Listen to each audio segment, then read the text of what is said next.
Mesdames, Messieurs, bienvenue sur Belgo Camp 21 TV. Pour cette émission de débriefing, nous parlerons de la Coupe du Monde au Qatar, la confirmation par le président de la Fédération camerounaise de football de la continuité du staff technique des Lions indomptables, les difficultés rencontrées par les jeunes joueurs africains en Europe, l'Afrique pourra-t-elle gagner la Coupe du Monde dans un proche avenir?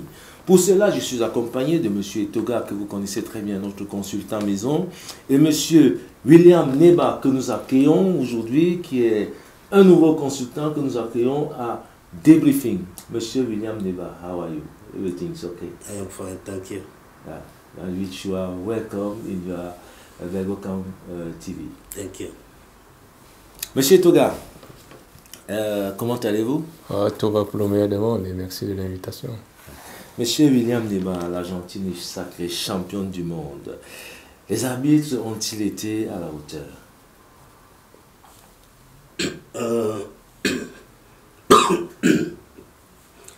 Bonsoir mes chers téléspectateurs. Bonsoir les internautes et bonsoir aussi à mes amis qui sont ici. La Coupe du Monde au Qatar, il faut bien dire que ça a été un festival de foot. Parce qu'on a vu, surtout en quart de finale, on a vu quatre matchs de très grande qualité.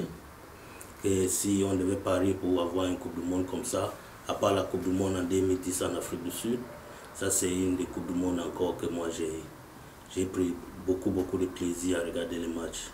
Et en parlant des arbitres, surtout le match contre l'Argentine en finale, ouais, lui il n'a pas été parfait, mais il n'a pas été aussi très mauvais. Donc le score final a été reflété pas décidé par l'arbitre, et c'est ce qu'on attend d'un bon match de football. Si c'est l'arbitre qui est la star, c'est là où il n'y a pas un bon match. Donc pour moi, ça n'a pas été mauvais. Monsieur Toga? Ouais, je partage le point de vue de William sur le fait que l'arbitrage n'a pas été mauvais. Il a même rehaussé le niveau de jeu de cette rencontre, en particulier France-Argentine. Et au cours de la compétition, il y a quelques arbitres qui sont sortis de cette prestation qu'on a voulu honorable, mais dans l'ensemble, ça a été bien joué. Le staff technique des Lions indomptables a été maintenu, certainement pour une continuité avec la dynamique imposée par Rigobert Song et Raymond Kala, et derrière ça, nous avons Lavigne aussi. Est-ce que M. Neba, pour vous, c'est une bonne décision? Je vais continuer sur la même lancée en français. Bien sûr que je suis anglophone.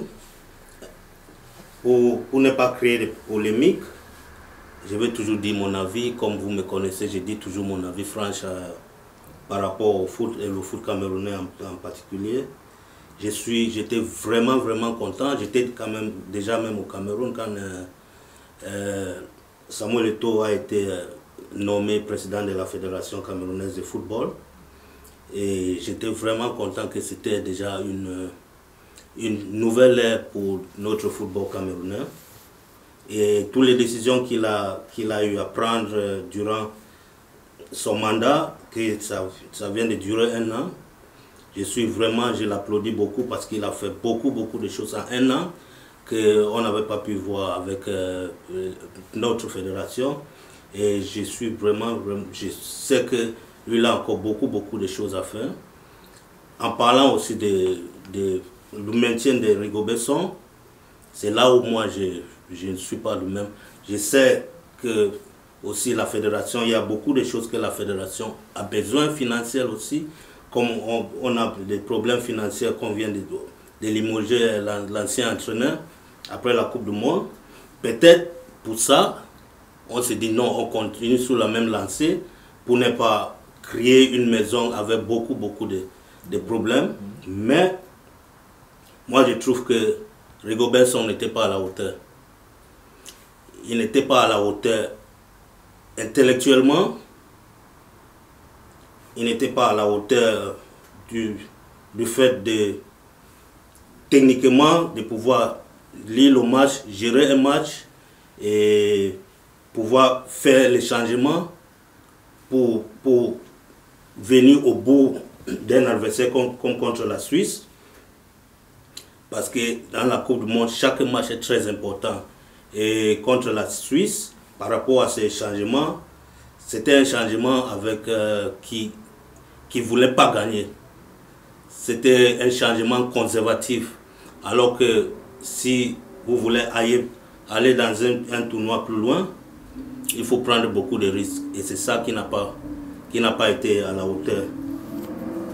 Bon, si la fédération a décidé de lui garder en place, et aussi le scandale que ça s'est passé avec Onana, ce sont des problèmes.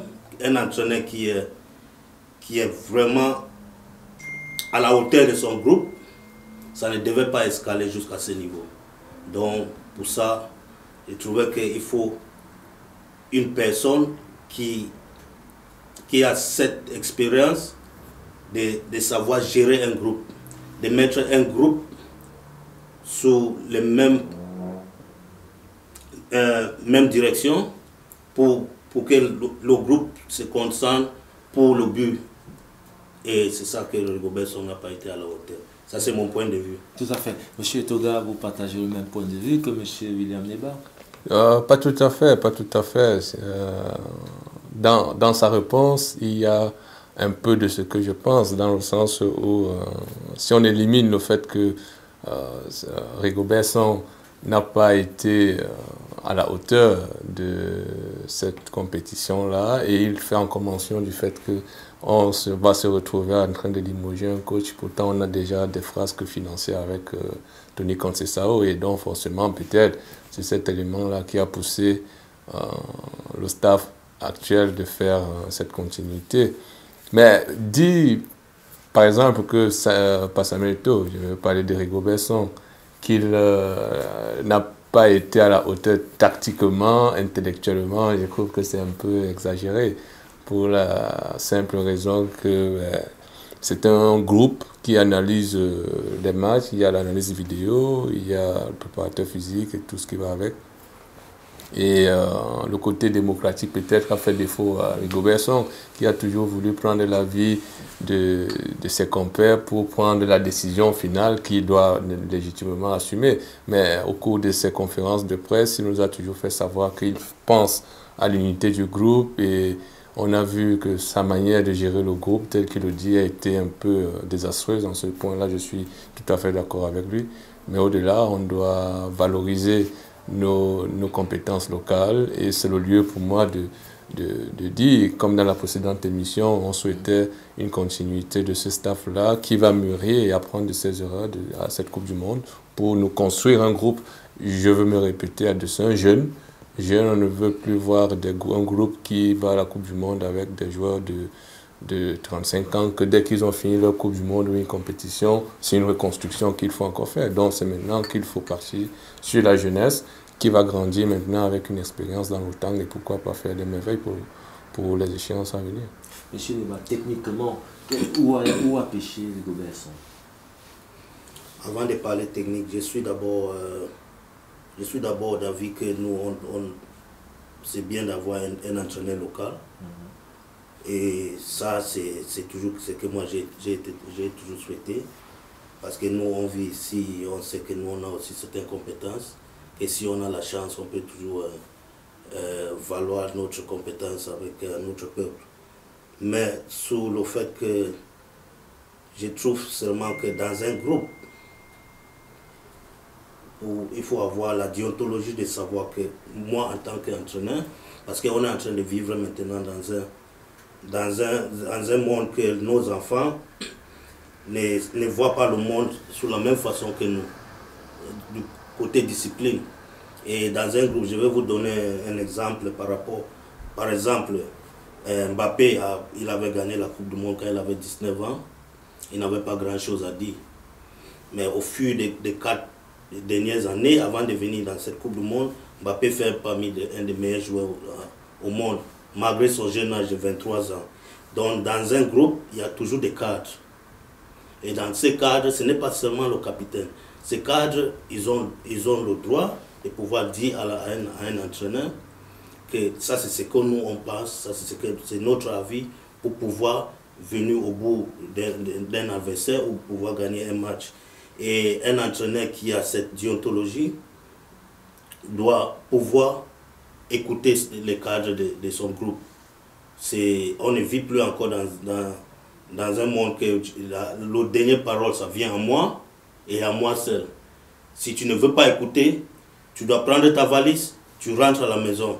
Ça ne se fait plus. Ce monde-ci, ça ne se fait plus comme avant. Vous voyez même en mi-temps, la France contre l'Argentine, c'est Mbappé qui a pris la parole. Didier Deschamps, c'est quelqu'un, il faut avoir un entraîneur qui a cette psychologie de savoir. Didier Deschamps, c'est un père des enfants aussi, mais c'est aussi la génération de Zinedine Zidane. C'est quelqu'un qui est dans ses cinquantaines, mais ils savent qu'il y a certains moments que c'est eux qui doivent parler. Parce qu'il faut mettre les joueurs en bonne disposition. Les joueurs doivent se sentir bien. Quand on se sent bien, on va bien prester. Et Samuel Eto'o il a toujours, même quand il jouait partout, même à Barcelone ou à Inter, Samuel Eto'o il a toujours parlé. Il n'a pas fermé ça parce qu'il faisait parmi le cadre. C'est pour aider, vous essayez d'utiliser ça pour aider un résultat commun, pour que l'équipe avance. Et c'est ça que moi, c'est juste seulement un des aspects que je dis que Rigobert Song n'est pas encore à la hauteur intellectuellement, ou il n'a pas la déontologie de savoir que ce moment-ci, je dois mettre. Je dois laisser ça aux joueurs. Je dois seulement écouter. Tous les grands entraîneurs au monde, ça se fait maintenant. On ne vit plus encore à l'époque, vous allez seulement jouer et puis c'est moi qui ai la dernière parole. Ici, vous faites allusion à André Onana qui a été exclu et puis il y a 2 jours a annoncé sa fin de carrière internationale. C'est triste parce qu'on vient de perdre aussi un des plus grands talents, plus grand gardien au monde. C'est vraiment triste pour le football camerounais. Mais on connaît aussi que le Cameroun a toujours produit le plus grand talent au monde. C'est un pays qui a cette rage de vaincre. Si tu vois tous les talents qui sont au monde parmi tous les autres pays, ce qui fait la différence avec le Cameroun et les autres pays africains, c'est ce qu'un Camerounais veut toujours être le meilleur. Et c'est comme ça, les talents qui sont produits ont cet aspect de vouloir être le meilleur. Et Eto'o, il faisait parmi, Mbappé maintenant, et Onana, il est parmi dans... Mais le problème, c'est que lui, maintenant, on va avoir d'autres Onana. Mais il faut une clairvoyance dans notre équipe nationale. Faire une conférence de presse, dites ouvertement ce qui se passe. Il ne faut pas que les Camerounais commencent à deviner, oh c'était comme ça, ou il y a un vidéo qui a pris une fuite quelque part, c'est son qui a fait, ça ce sont des choses que ça doit être digne maintenant de notre fédération. On doit avoir une certaine ouverture, il faut pouvoir informer les Camerounais pour que toutes ces choses, pour le bien-être du football camerounais au fait. Monsieur Toka, pour la résilience des joueurs camerounais, comme Monsieur Neba l'a souligné, le Cameroun a des viviers de talents. Mais malheureusement, nous venons de perdre un des talents, comme il a dit, André Onana. Ben, vous savez que c'est vrai, on l'a perdu et c'est bien dommage. Mais il n'est pas aussi exclu qu'il revienne. Mais pour le faire, il faut aussi que les deux acteurs se retrouvent, se parlent, discutent et ils font ce qu'on a l'habitude de dire, une diplomatie africaine. Qu'ils s'assoient autour d'une table ou bien l'arbre à palabre et essayent de trouver une solution si ça sera possible. Mais au-delà de ça, on ne doit pas évacuer aussi l'importance de la discipline. Il y a aussi le respect des aînés qu'on ne doit pas oublier ici. On ne saurait, d'un point de vue de nos origines, évacuer l'autorité parentale. S'il faille ici considérer que André Onana, de ses 26 ans, pourrait être considéré comme le fils de Rigobert Song. Et donc ici, il a obligation au respect.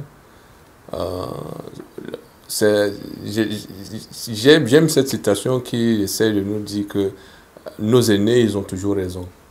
Nos aînés, ils ont toujours raison, mais c'est dans la méthode du jeune à faire comprendre à l'aîné que là, tu es en train de te méprendre, qui est importante ici. Mais l'attitude d'André Onana n'a pas été à la hauteur de ce qu'on pourrait attendre d'un jeune qui rappelle. C'était mieux d'avoir une conférence de presse, parce que là, maintenant, c'est l'attitude. On ne sait vraiment pas bien ce qui s'est passé. Il y a beaucoup de versions. On n'a même pas écouté même la version d'Onana. Alors que... Je suis tout à fait d'accord que la méthode de communication utilisée par l'Africa Foot et même par André Onana sur cette affaire n'a pas été adéquate quant à essayer d'expliquer les véritables raisons de cette situation. Est-ce que le président de la fédération ne fait pas une enquête parce qu'il vient de rentrer du Qatar, il n'a pas encore pris la mesure de tout ça. Je crois que laissons un peu quelques jours au président de la fédération pour voir s'il reviendra sur ce dossier et faire une enquête. Je suis presque certain qu'il ne reviendra pas là-dessus. Presque certains qui n'évoqueront même pas le cas Onana parce que c'est un boulet pour eux. Et c'est un boulet que pour eux, ils estiment que ça y a une solution parce qu'ils ne veulent pas résoudre le problème à sa racine.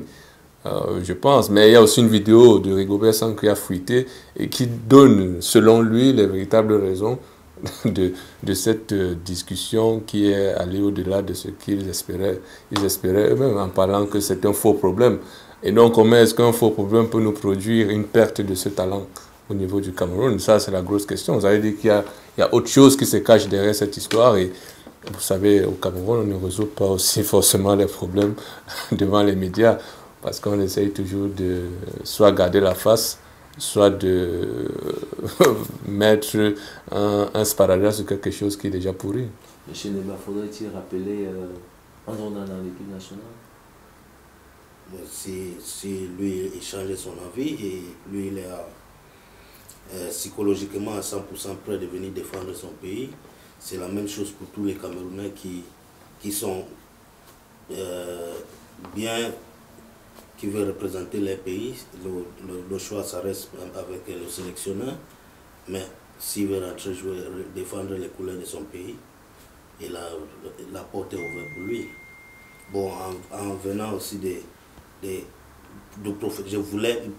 veux que maintenant on est en train de prendre une nouvelle ère avec le football camerounais, une ère très professionnelle.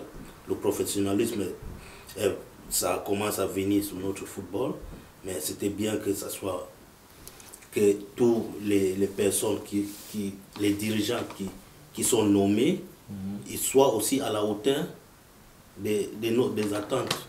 Des attentes des Camerounais, à la hauteur des attentes de ce que les fonctions les demandent. Je ne peux pas commencer à donner les exemples. Si c'est les exemples qui sont européens, bon, il n'y a pas.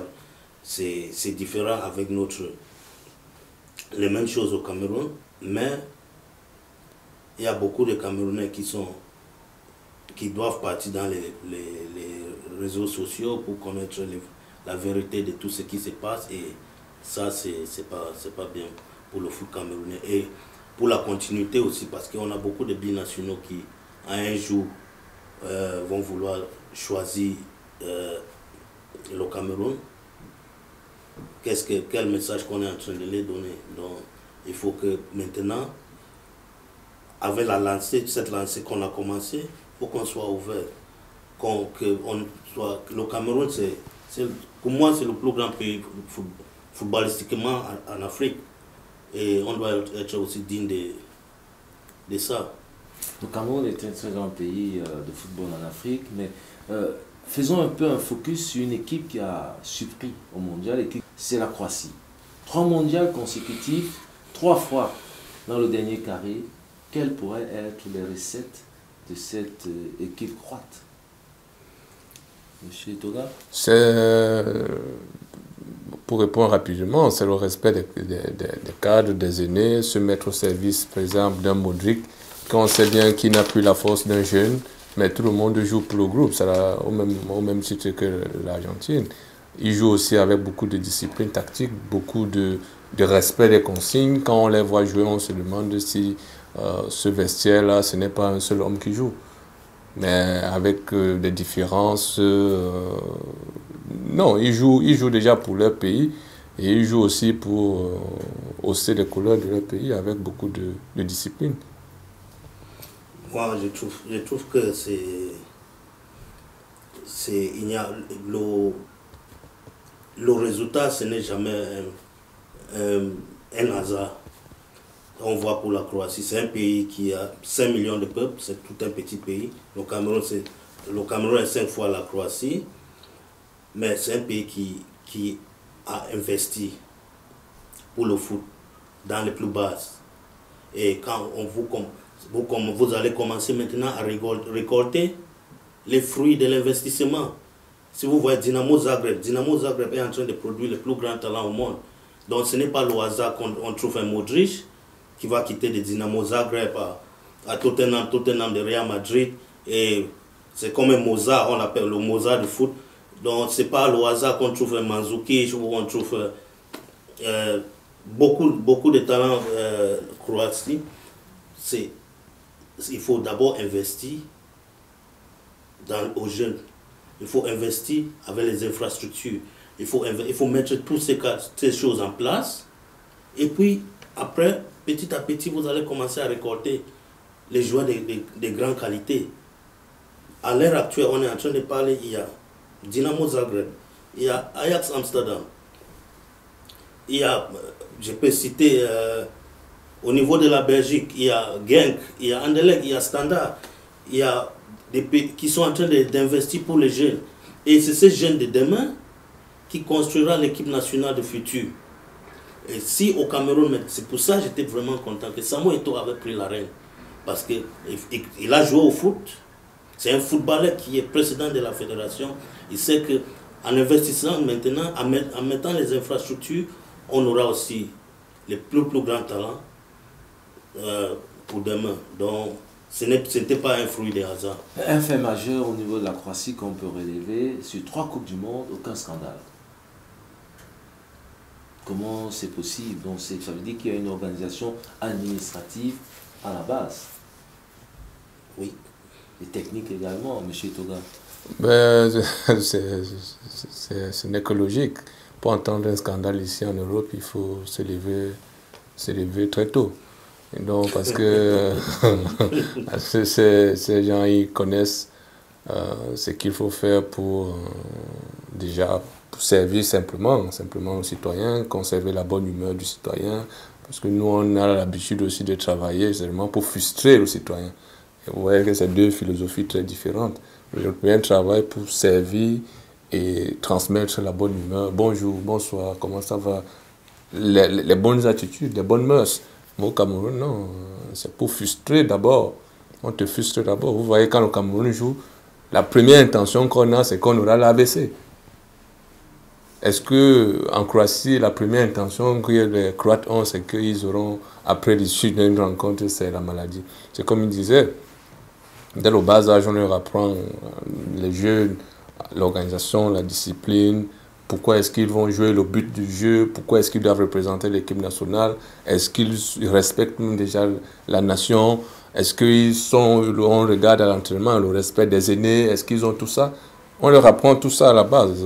Mais au Cameroun, vous voyez, on se projette maintenant à aller chercher les binationaux. D'abord, avant de regarder les pépites qui sont à l'intérieur. Donc, on évacue même déjà le côté organisationnel pour trouver une solution en termes de binational. Et comment vous voulez atteindre le côté de la Croatie, comme il expliquait? C'est clair que les objectifs sont très proches. On a la Coupe d'Afrique en Côte d'Ivoire. Mais pour aller en Coupe d'Afrique, en Côte d'Ivoire, est-ce qu'il ne faudrait pas, M. William Neba, commencer à demander à certains cadres de l'équipe actuelle de laisser la place aux jeunes, certains jeunes qu'on a vus au mondial, qui sont rentrés et qui étaient des joueurs amateurs? Bien sûr que je ne suis pas d'avis que l'âge ne joue pas au foot. On voit déjà sur le fait que Luka Modric est un des meilleurs joueurs au monde à 37 ans. Mais je suis d'avis du mérite. Quel que soit l'âge, si tu mérites, tu as ta place, tu dois jouer. Jusqu'à preuve de contraire. Et je vois que les cadres que nous, on a, les anciens qu'on a amenés en Coupe du Monde, de cette Coupe du Monde au Qatar 2022, ils n'étaient pas à la hauteur. Donc, je n'ai pas trouvé une certaine mérite. Pourquoi ils ont joué? Si je vois le match contre le Brésil, je vois le jeune Wo et je vois Ebossé, je me dis, mais pourquoi on ne les a pas donné la chance déjà dès le premier match, avec une certaine vitesse, avec une certaine agilité, une certaine vivacité et une certaine jeunesse. Ils ont la joie de jouer et on dit, bon, on veut l'expérience, mais parfois on acquiert l'expérience toujours en jouant. Et c'est ça. S'il y a le mérite, bon, un ancien peut jouer, mais s'il n'a pas le mérite, il ne doit pas jouer. C'est tout simple que ça. Les championnats reprennent, les jeunes ont certaines difficultés à s'intégrer dans des clubs. Monsieur Neba, vous suivez les jeunes, vous êtes au contact du football jeune. Et qu'est-ce qui pose ce problème-là ici en Europe pour que les jeunes puissent s'intégrer le plus rapidement possible, qu'ils soient d'origine étrangère particulièrement? Surtout, je vais d'abord dire que je suis dans le monde du foot, surtout le football de jeunes depuis plus de 20 ans. Et c'est un peu la méritocratie aussi. Et il faut toujours être dans le système. Et le talent aussi, c'est aussi quelque chose. Mais il y a ce qu'on dit, par exemple, ici en Belgique, qu'il faut être dans le système. Il y a des joueurs qui doivent persévérer, qui peuvent percer en 21 ans ou en 22 ans. Si c'est vraiment votre rêve, il ne faut pas abandonner. Il y a des pépites qui à 16 ans ou à 17 ans ou à 18 ans et percent.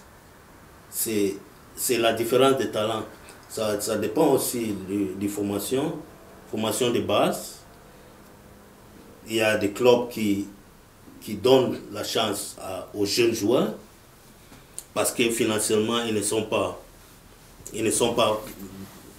très forts financièrement. Donc ces jeunes joueurs doivent jouer pour pouvoir vendre ces joueurs et pour essayer d'être financièrement bien. Et il y a des clubs qui sont là pour la gagne, qui n'ont pas le temps de donner la chance aux jeunes, que ça fait que les jeunes ont été formés, ils sont obligés d'aller encore poursuivre leur carrière ailleurs, parce que ce n'est pas parce qu'ils n'ont pas le talent, mais c'est juste parce que l'équipe veut toujours gagner, l'entraîneur ou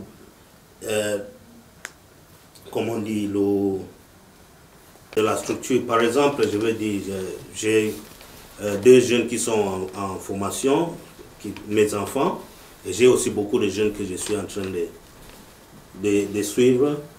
J'ai un de mes garçons, il joue à Genk, KRC Genk, à U16. Il joue déjà avec l'équipe nationale de U16. J'ai son petit frère avec U13. Et pourquoi j'ai choisi pour qu'il reste là-bas, même malgré que j'ai eu aussi d'autres offres pour aller ailleurs, c'est parce que j'ai dit Genk donne la chance aux jeunes. Si Genk ne donnait pas la chance aux jeunes, peut-être je pouvais les prendre pour aller quelque part, que je sais, peut-être d'ici quelques années, il aura sa chance, parce que l'important c'est d'avoir cette chance. Si Samuel Eto'o n'avait pas eu la chance, on ne devait pas connaître le Samuel Eto'o qu'on a aujourd'hui. Bourré de talent, mais il ne pouvait pas avoir la place d'étaler tout son talent. Donc c'est toujours aussi les choix des encadreurs. Il y a beaucoup de facteurs, des choix aussi des parents. Il ne faut pas aussi regarder seulement l'aspect financier dans le bas âge. Il faut regarder le sportif. Comment il faut prendre le temps de faire le bon choix pour ces talents, pour qu'ils aient le plaisir, pour qu'ils se lèvent tous les jours, se disent que ça c'est quelque chose que j'aime, je vais aller faire, pour qu'ils aussi, il faut aussi les éduquer aussi. Donc il y a beaucoup d'aspects qui font qu'il y a beaucoup de jeunes qui viennent ici, il y a ceux qui réussissent et ceux qui ne réussissent pas. C'est une structure qui fait des bons joueurs. L'équipe de France a des joueurs performants, une équipe composée de joueurs d'origine africaine. L'Afrique pourra-t-elle un jour gagner la Coupe du Monde? Ironiquement, je crois que l'Afrique a gagné la Coupe du Monde. En 2018, je crois, l'Afrique a gagné la Coupe du Monde. Ça, c'est un peu pour rigoler et parler peut-être de l'équipe française qui a en son sein, on va dire quoi, 23 joueurs sur 26 qui sont d'origine africaine. Mais le gros débat, c'est si tous nos talents trouvent satisfaction à représenter d'autres pays, en l'occurrence la France, l'Allemagne et bien d'autres, c'est un peu aussi de notre faute. Et comme il disait, l'organisation, c'est la structure qui permet à ce que ces joueurs-là, à travers une communication qui est aussi bien destinée à eux, trouvent nécessaire de venir plutôt représenter le Cameroun que de rester auprès de la France, par exemple, pour représenter ce pays-là. Et on a le cas Mbolo qui aussi doit nous servir de leçon. Mbolo qui, s'il avait décidé de jouer pour le Cameroun, je ne suis pas sûr qu'il aurait été sélectionné, mais c'est lui qui nous a punis dans ce premier match-là. Et donc, les fans aussi, les fans camerounais qui se prennent pour des coachs et commencent à dire que non, l'autre est plutôt bon joueur, mais le coach a appelé plutôt celui-ci. Moi, je pense qu'il fallait plutôt appeler celui-là. Et ça monte maintenant des agents de communication sur les réseaux sociaux pour discréditer les choix du coach. Et ça crée des clashs. En France, on ne voit pas tout ça parce que ça part de la base. On voit les U5, les U7, les U8, les U20, les U13. On voit l'évolution et la trajectoire que le joueur prend, ce qui permet maintenant aux sélectionneurs, par exemple Didier Deschamps, d'avoir une vue d'ensemble et de connaître le profil du joueur qu'il veut, quand il veut et pourquoi est-ce qu'il le veut. Au Cameroun, on commence à dire d'abord que c'est tel binational qu'on va aller chercher parce qu'on veut juste l'avoir à l'équipe nationale sans savoir pourquoi est-ce qu'il doit venir. Et quand lui-même, au finish, quand il vient à l'équipe nationale, l'organisation, la structure, comme il disait, est merdique. Qu'est-ce qu'on fait? On se retrouve avec cas Orlando Nana, on se retrouve avec cas Joël Matip, on se retrouve avec le cas de Joël Etame Mayer et j'en passe. Et donc, Samuel Eto'o, s'il a un gros chantier aujourd'hui à l'équipe nationale du Cameroun, c'est de trouver une chaîne logique dans nos sélections nationales. Et je crois qu'il est en train de faire ce travail avec les Sédou, les Payos Ndjefi qui sont maintenant les A', et en dessous des A', je crois qu'il y a une certaine visibilité qu'il veut créer à ce niveau. Monsieur Neba, comment faudrait-il faire pour arriver à avoir une équipe performante avec des joueurs binationaux inclus au niveau des noms indomptables? Moi, je trouve déjà que l'Afrique, d'ici des Coupes du Monde, l'Afrique a le potentiel de gagner la Coupe du Monde s'il y a des structures, bien sûr. Je vais revenir encore sur le fait qu'on voit maintenant le Maroc est allé en demi-finale. Moi, on se dit, oh, le Maroc est allé en demi-finale, il y avait les binationaux et tout, comment ça... J'ai été à Rabat. Si vous voyez la structure qu'est le Maroc, que depuis 12 ans qu'ils ont installé pour suivre les talents et les binationaux, je donne un exemple. Celui qui joue avec mon fils, un coéquipier de lui, c'est un Marocain. Lui, il a 15 ans. Il joue à U16. Il est repéré par l'équipe nationale belge, comme mon fils, mais il est aussi repéré par l'équipe nationale marocaine. La famille a été invitée hors des compétitions pour des semaines, pour une visite de courtoisie, connaître les parents, pour qu'ils voient la structure et tout, pour donner aussi la vie de la famille, de pouvoir choisir l'équipe nationale marocaine si le moment arrive. Vous voyez celui, par exemple, qui a joué avec l'équipe nationale Maroc, Bilal El Kanous, oui. C'est un joueur de Genk. Il a été formé ici à Genk, mais la structure a été toujours là. Ce n'est pas quelque chose que des mois de Coupe du Monde, on commence à contacter les parents de Bilal. Oh, est-ce que Bilal peut venir jouer avec nous? Parce qu'on voit que Bilal il a déjà percé en première équipe de Genk. Ce n'est pas des choses logiques, ça ne se fait pas. Moi, en tant que même les parents vont dire, mais vous n'étiez pas là quand j'étais là, dans la neige, quand il y avait le choix, ça reste toujours avec ces gamins. Ces gamins, ils ont fait l'école ici, les amis sont ici. Tous les liens, ce sont seulement les liens parentaux. C'est nous. Mais est-ce que parfois on doit forcer ces gamins de... Oh, juste parce que c'est ton papa, tu dois aller... Il faut aussi que la fédération mette une structure. Je donne un exemple, par exemple, en la France, on a Clairefontaine. C'est structuré, de U7 jusqu'à U21 avec l'équipe nationale, comme mon frère vient de dire. Il y a les profils, je veux tel profil. La même chose avec la Belgique. Ils sont en train de regarder tous ces enfants, ces joueurs, tous les bons joueurs jeunes qui sont en Belgique, sont dans un data que la Belgique les donne toujours la chance. Quel profil on a besoin. On se dit, oh, maintenant on a besoin de De Bruyne. De Bruyne a été formé par Genk. Bon, est-ce que le profil de De Bruyne au hasard ou comme... C'est pour ça que j'en suis convaincu qu'avec l'expertise de Samuel Eto'o, c'est quelque chose que nous on va faire, que ça va arriver au Cameroun, mais il faut lui donner le temps. Je suis vraiment convaincu qu'on n'aura plus encore ce système qu'on veut récolter sans s'aimer.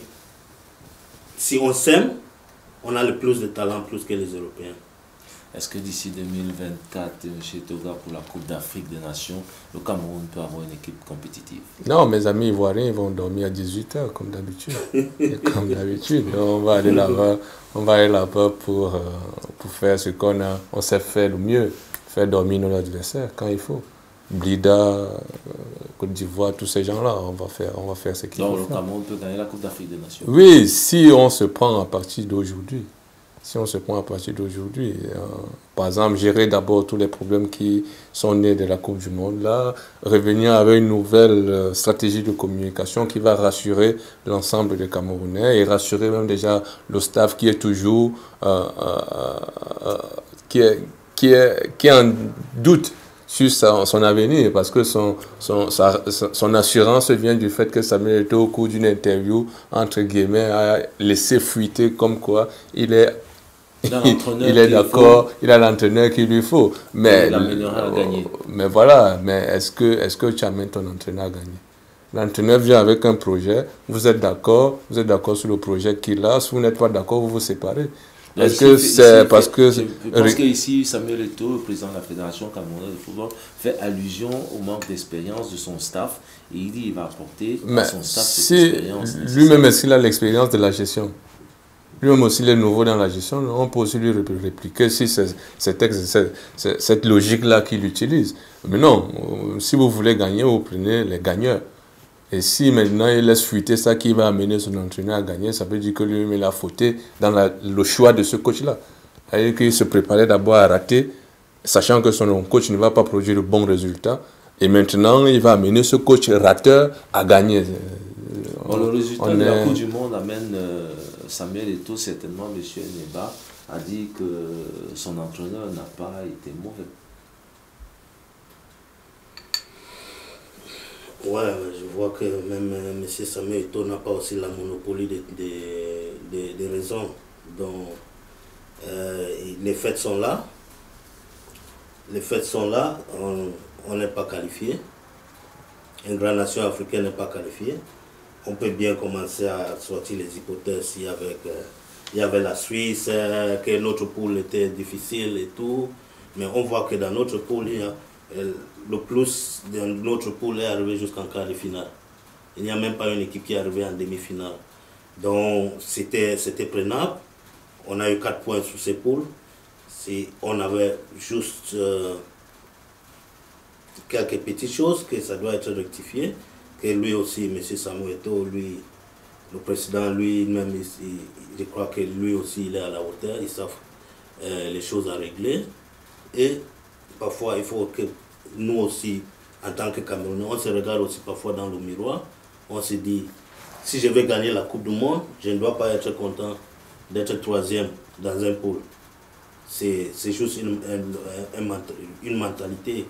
Et à base de ça, il faut toujours viser le ciel, comme on dit, ou tomber dans le, comme on dit en français. Donc il faut toujours vouloir viser le ciel, quel que soit l'adversaire. On vient de parler de la Croatie, c'est un pays de 5 millions. Et ils ne partent pas dans un Coupe du Monde. Oh, il y a la Belgique a plus de grands talents dans notre groupe, où il y a tel-ci, il y a tel-ci. Ils veulent gagner la Coupe du Monde. S'ils arrivent en demi-finale, ok, ou 3e place, bon, c'est ça, ça doit être la mentalité. Et c'est ma conception de voir les choses. Et je crois que même le président aussi, c'est sa manière qui, en tout cas, quand il jouait encore, c'est cette mentalité qu'il avait. Et j'espère que c'est la même chose qu'il doit essayer d'instaurer à nos jeunes. Monsieur Dogra, un dernier mot pour la fin de cette émission. Ben, justement que notre équipe trouve une certaine stabilité dans le temps et que les échéances à venir, on ne soit plus à chercher l'AVC quand on va regarder un match que pose le Cameroun à une certaine nation de football. Monsieur Neba. Déjà, on doit commencer dès maintenant commencer à préparer la CAN. Et ça doit être la CAN que c'est le Cameroun qui doit gagner.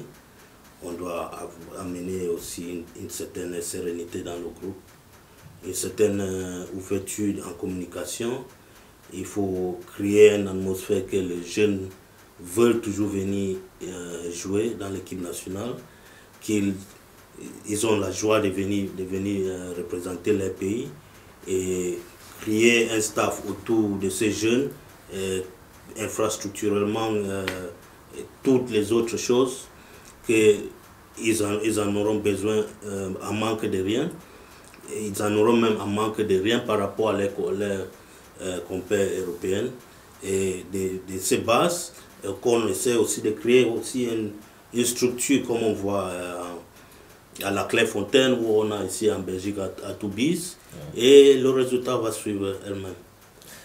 Mesdames, Messieurs, c'est sur ces mots que s'achève cette émission de débriefing.